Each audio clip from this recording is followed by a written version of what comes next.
জুলাই গণহত্যায় শেখ হাসিনার বিরুদ্ধে রায়কে ঘিরে দেশে নৈরাজ্য সৃষ্টির পায়তারা চলছে বলে অভিযোগ করেছেন বিএনপি মহাসচিব মির্জা ফখরুল ইসলাম আলমগীর। দলের নেতাকর্মী সহ দেশবাসীকে এই নৈরাজ্য রুখে দেবার আহ্বান জানিয়েছেন তিনি। মাওলানা ভাসানীর ৪৯তম মৃত্যুবার্ষিকী উপলক্ষে জাতীয় প্রেস ক্লাবে আলোচনা সভায় মির্জা ফখরুল বলেন, গণতন্ত্র উত্তরণের সুযোগ যাতে নষ্ট না হয় তা নিশ্চিতে সবাইকে ঐক্যবদ্ধ থাকতে হবে।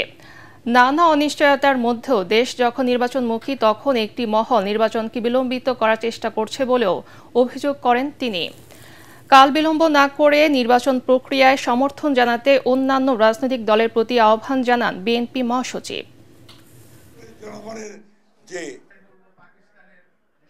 কিছু গোষ্ঠী কিছু মহল আজকে পরিকল্পিতভাবে এই বাংলাদেশে একটা অনিশ্চয়তা সৃষ্টি করতে চায় এবং তারা বিভিন্ন রকম দাবি তুলে নির্বাচনকে ব্যাহত বা বন্ধ বিলম্বিত করতে চায়। কিন্তু এই দেশের মানুষের এখন সবচেয়ে বড় প্রয়োজন যেটা, তারা হচ্ছে একটা নির্বাচিত সরকার। ফ্যাসিস্ট হাসিনার গণহত্যার বিরুদ্ধে যেটা ট্রায়াল হয়েছে তার রায় বেরোবে। একটা মহল এটা নিয়ে বাংলাদেশে আবার একটা নৈরাজ্য সৃষ্টি করার জন্য পায়তারা করছে। আমাদের আজকে রুখে দাঁড়াতে হবে।